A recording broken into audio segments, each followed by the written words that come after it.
It's been a while since I came on camera. It's been a while since I came on camera. How are you all doing? I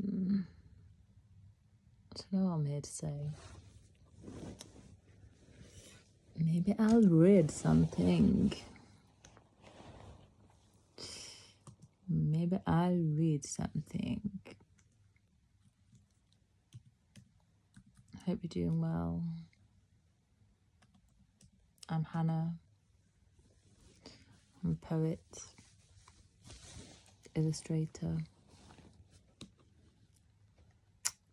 lots of things. Intuitive artist, a woman,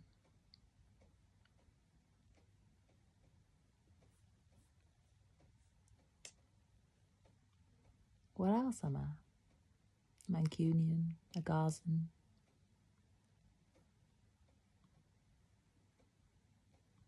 silly.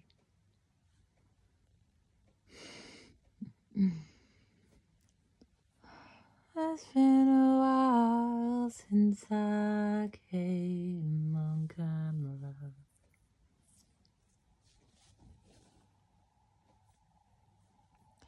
Let's open notes and see what it says.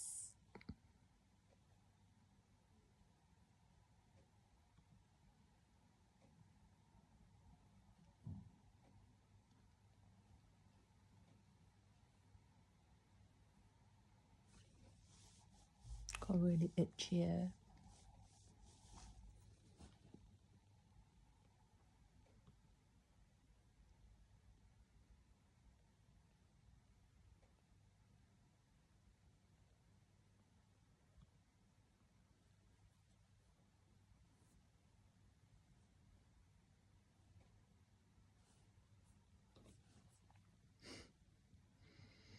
I feel like I should have planned better.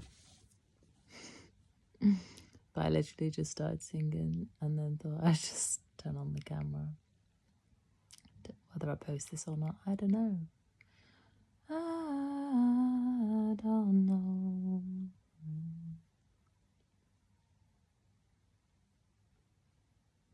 I'm just me.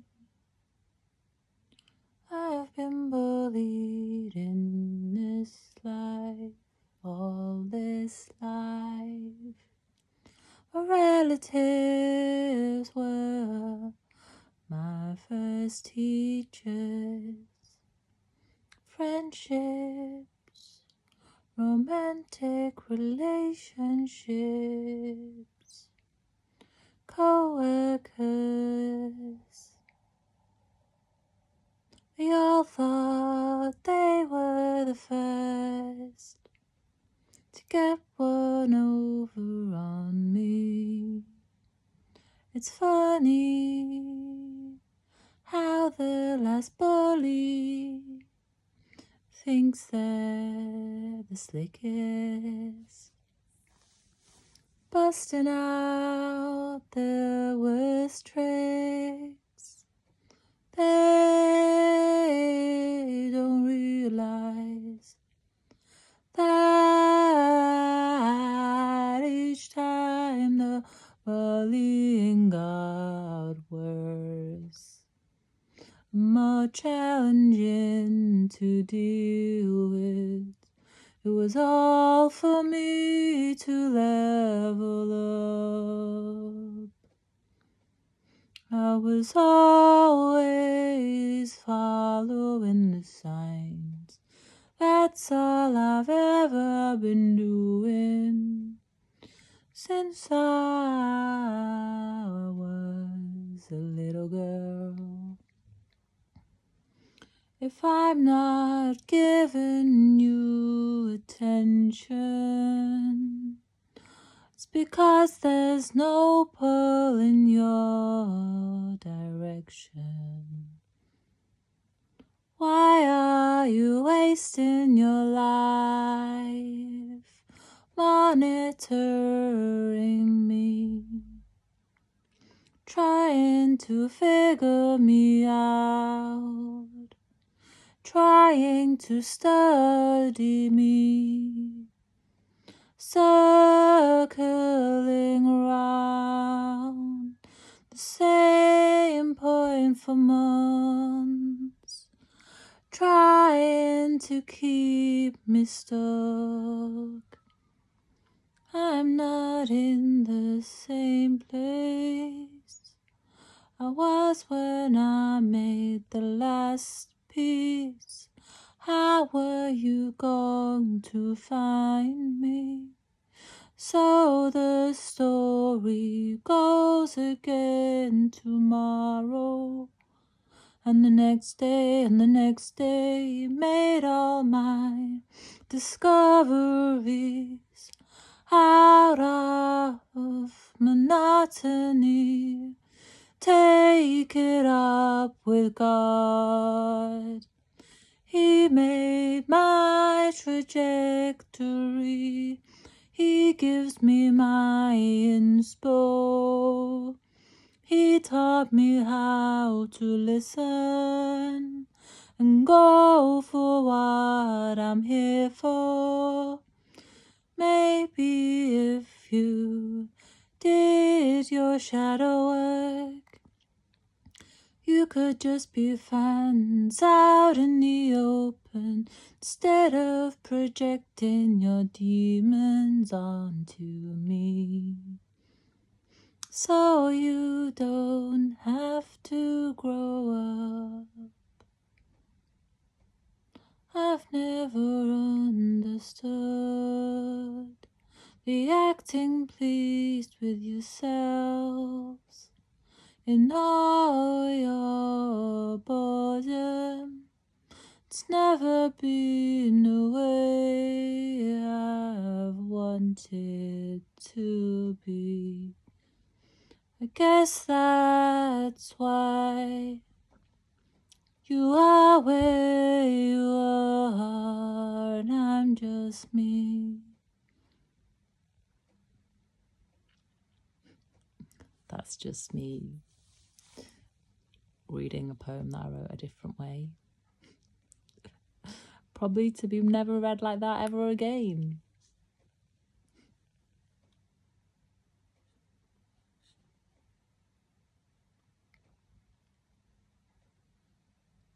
I like these lines. I'm not in the same place I was when I made that last piece. How are you going to find me? So the story goes again tomorrow, and the next day, and the next day. Made all my discoveries out of monotony. Take it up with God. He made my trajectory. Take it up with God. He made my trajectory.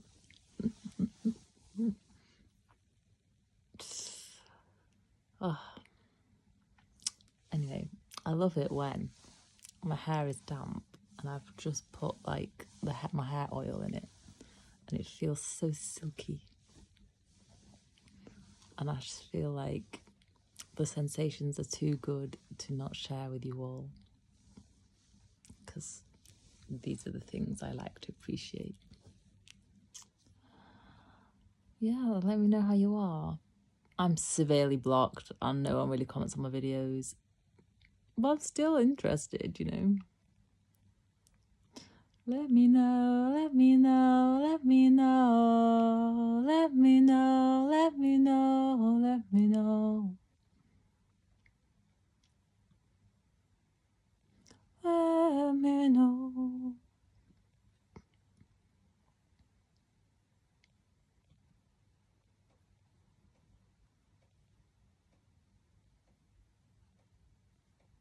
Oh, I need to find my skydiving footage and my parasailing footage and maybe put that on the channel.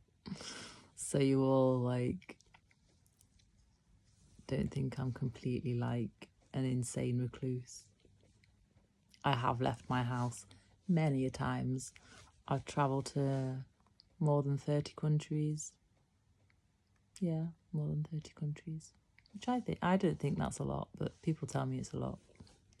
There's loads more countries than that. There's like 200 countries.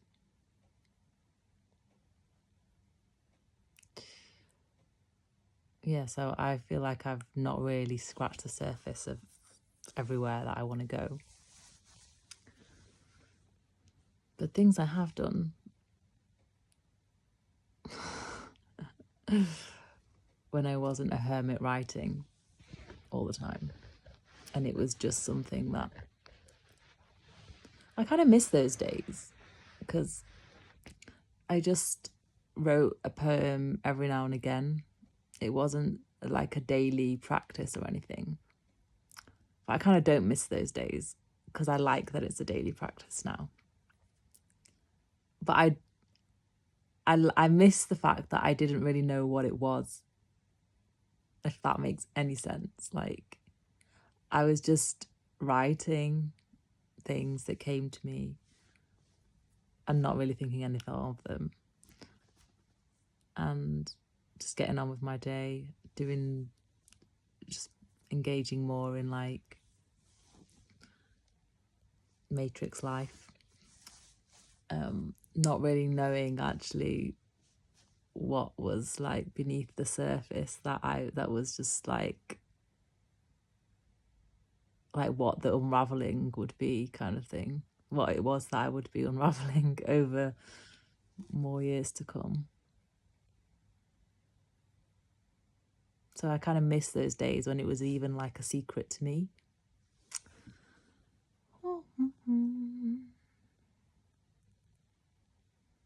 Wrote a poem, it's called Shirley, and it's inspired by a lovely lady, and she was actually called Shirley. Well, it was inspired by Shirley because Shirley was the lady who I parasailed with in Costa Rica, and I wouldn't have been able to do it if she hadn't have agreed, kind of under duress, but not really. But she definitely had Dutch courage. She only did it with Dutch courage. But she still did it, and it meant that I could too, so grateful to Shirley. She was funny. Her and her husband were like couple goals for me. Not that I have a man or anything, but you know, when I do, like, they're nuts in their like late 50s, early 60s, still doing crazy things, like proper adventurers. Yeah, they showed me some sights in Costa Rica. Like, I proper looked out when I went to their homestay. Like, I was not really around any tourists, and they showed me did all the local things with them, and it was like amazing. There was only like a couple of things that I did with tourists that I like had to pay extortionate prices for. And the parasailing thing was expensive, but not as expensive if I'd not done it with Shirley. And yeah, they just properly like took me to like away from the touristy things and did some really cool things with them. Yeah, I'm definitely gonna like find a way to go back and see them again. They're so cool people. But to be honest, like, a lot of the people in Costa Rica that I met were cool. But those two weren't on drugs. Like, those two were just like crazy on life. Yeah. But anyway, that is definitely life goals, to be that wild in your 60s. Anyway, God bless Shirley. She now has a poem after her. I should probably send it to her. I watched the parasailers on the ferry from Puerto Juarez to Isla 10, maybe 20 times. All the bitterness from being slighted by the people I went to Ibiza with 10 years prior came flooding back. Evidently, parasailing was still scratching at my mind to be heard. I guess I lied to myself to appease my fears. I've always been terrified of the deep sea and of heights, although I'd since skydived, so heights couldn't stack up as an excuse anymore. Serendipity wouldn't allow it. Turns out a few weeks later, my host in Costa Rica let on they have a relative with a parasailing business, and they could book me in for a cheaper price.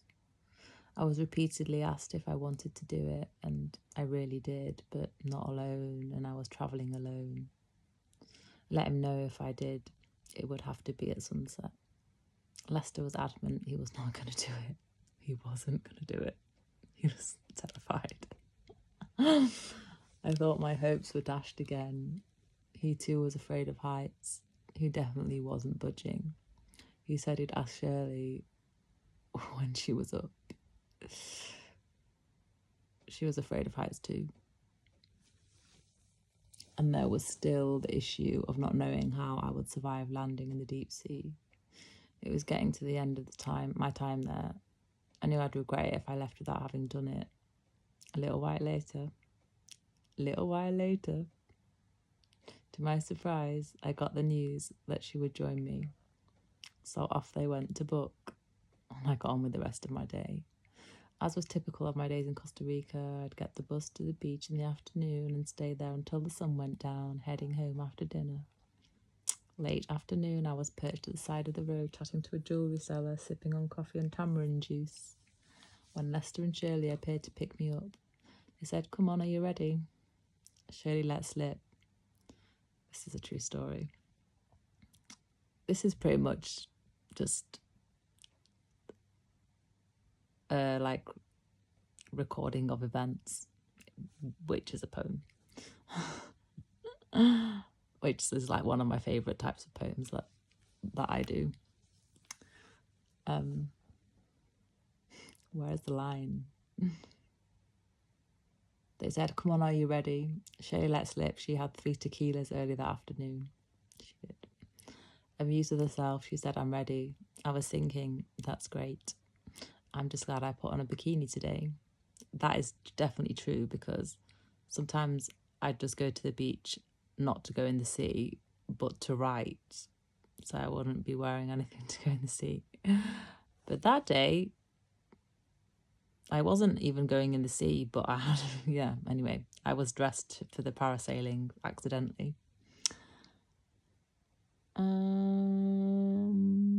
So that's great. I'm just glad I put on a bikini today. I wasn't expecting we'd get a spot on the same day.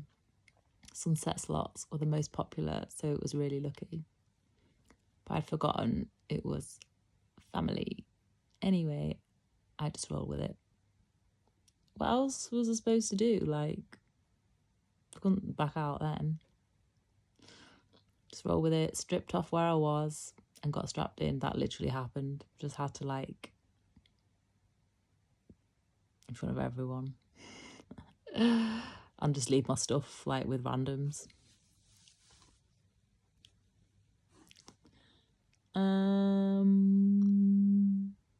The next thing, we were running towards the sea. The next thing, we were floating in the air, relaxing, the whole world beneath. Even Shirley was chilled. 20 minutes flew by. I could have stayed up there for hours. It was so relaxing. Like, once you're up there, it's just like floating in the air. Obviously, like, if it's super windy and things like that, then it wouldn't be fun. But it wasn't that windy, like, at all. It was just super chill. Shirley was scared, though. And I was, like, scared because she was, like, 3 kilos lighter than me or something, because was a really small lady. Well, she is a small lady. It's not like a past tense thing. She like, a lot shorter than me. And, yeah, there was 3 kilos difference, and, like, that kind of weight difference does actually, like, affect your experience, but didn't really notice. If like it didn't really do anything untoward for us.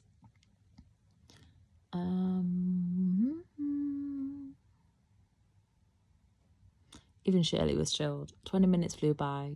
I could have stayed up there for hours, but landing was inevitable, and my strategy was to not think about it. I remember being afraid I wouldn't be able to unclip myself from the metal bar we were attached to, and that I'd sink to the bottom of the ocean, but that was just in my wild imagination. Next thing, we were on jet skis headed back to the shore. Oh my God. That was like super scary when you land in the ocean and you're supposed to like unclip yourself from the metal bars. Those who've done it like know. But like it's slippy, and like Shirley unclipped herself before me.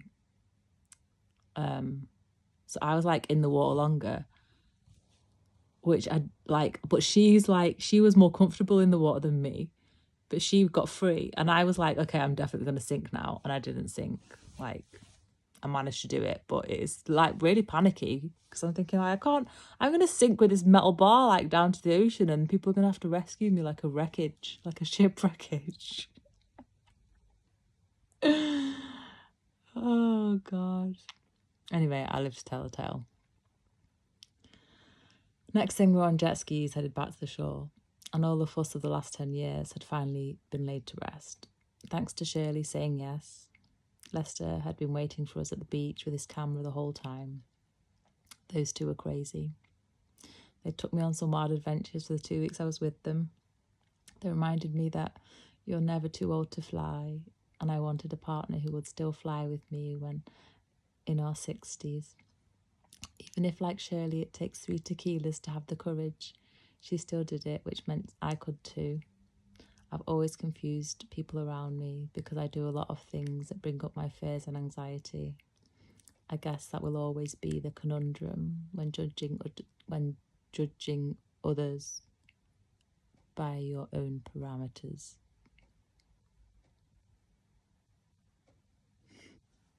There is a recital of Shirley on the channel, I think, if people want to listen to it without all the chat and interruptions.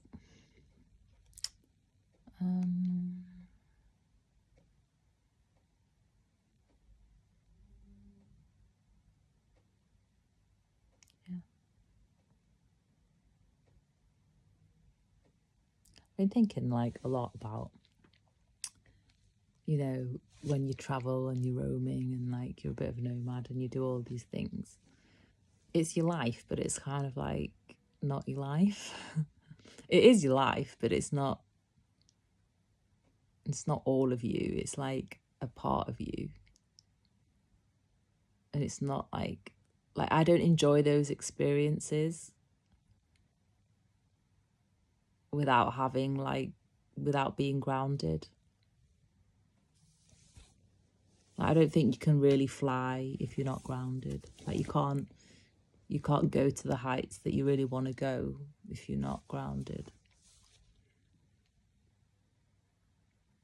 And like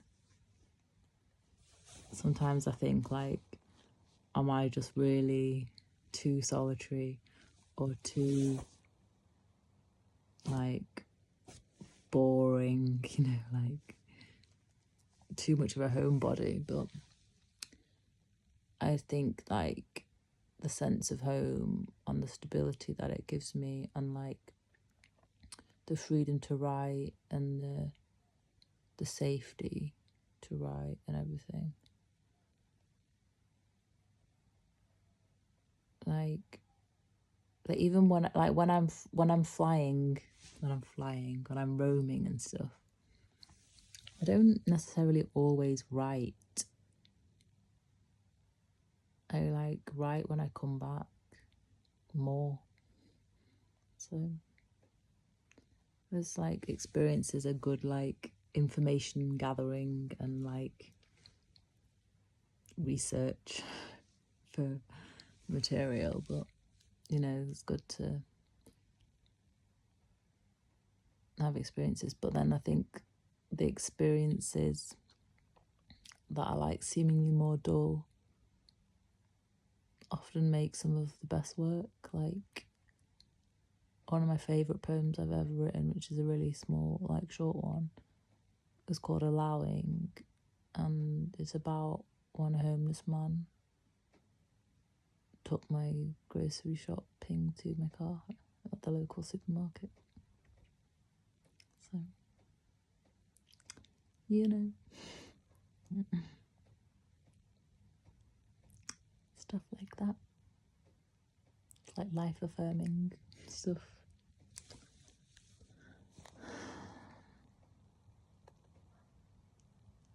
But I have been, like, I went to America Latina last springtime and haven't really travelled much since. Like, I've done a few days here and there.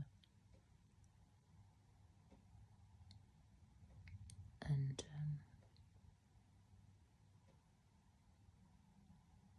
yeah, like, I just feel like in my spirit, like I have to move like now.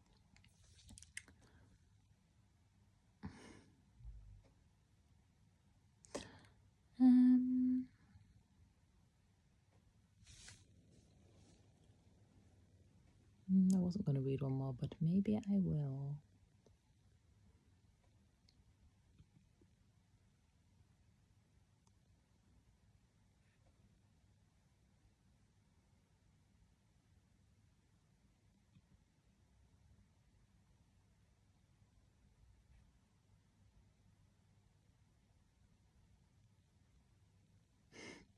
So much angry poetry is coming out of me at the moment.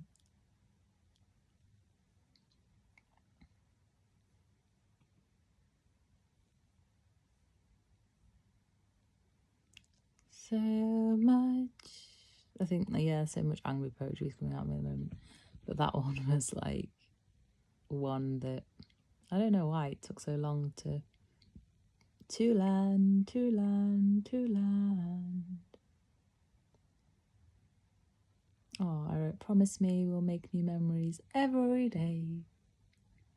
That's a good promise, isn't it?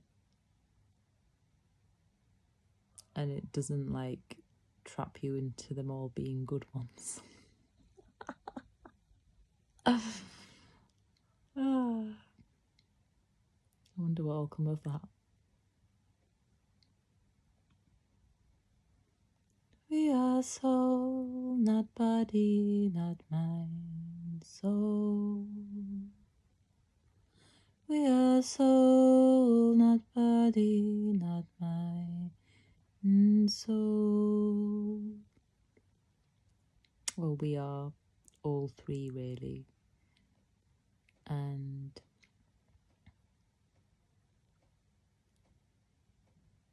when we awaken, we learn to drive our integrated being from soul. From soul.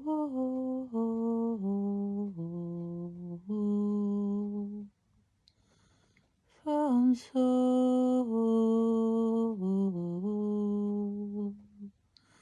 From soul.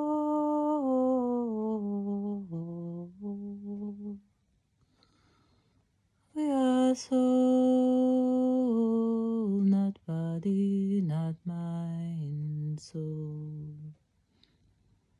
That is a poem that kinda tells lies, but you know. We are soul, we are soul, we are soul.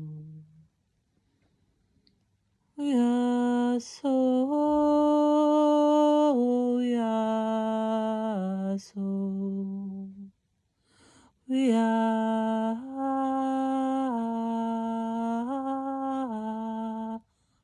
soul.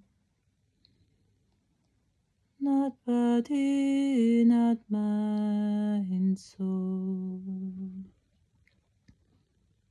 On earth we are body and mind. Nowhere else really in the universe. And we can only ascend to certain limits with, like, our mind and bodies limit us, really. You know. We are so, we are so. And I don't know.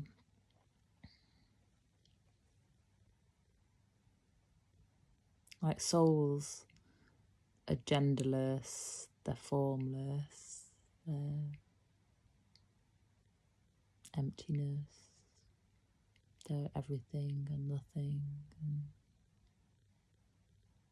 and identityless, nationalityless. Like, there's just no boundaries, they're completely boundless.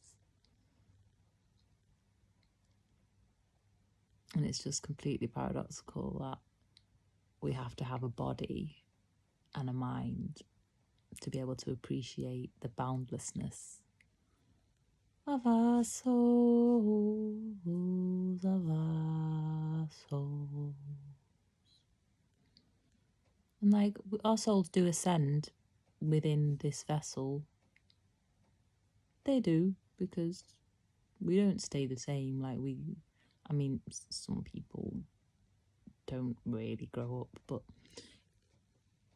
if you are interested in growing in this life and not just taking from this life, then you do grow in this vessel. And then some souls, they actually come back in different vessels to try again, and other souls, it's their last lifetime.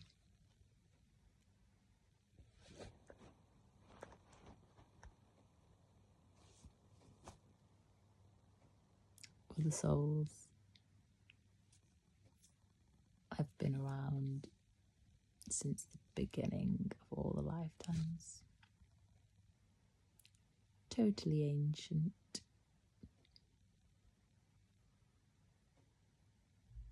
We are so, we are so, so, we are so, we are so, we are so, so, we are so, so, we are so, so, we are so, we are so. Don't you know we are so? Don't you know we are so? That's, you're a soul. That's the only way, really. It's like, you either don't know or you do know. I don't know if there's any in between. Don't you know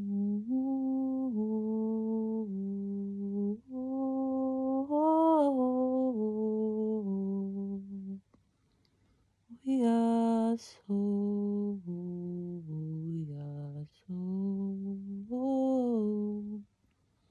so, we are so.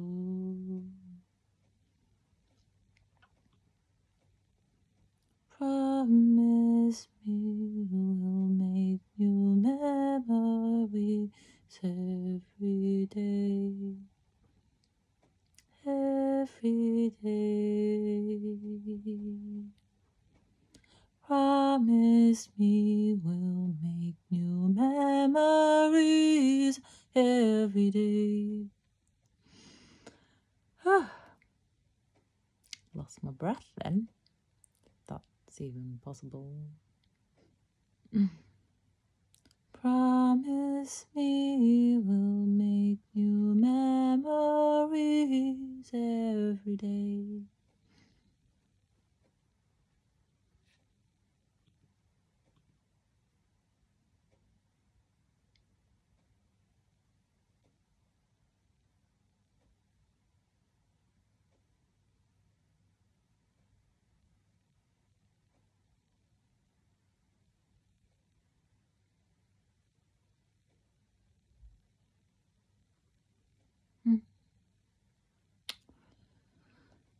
Well, that feels kind of like an anticlimactic way to end the video.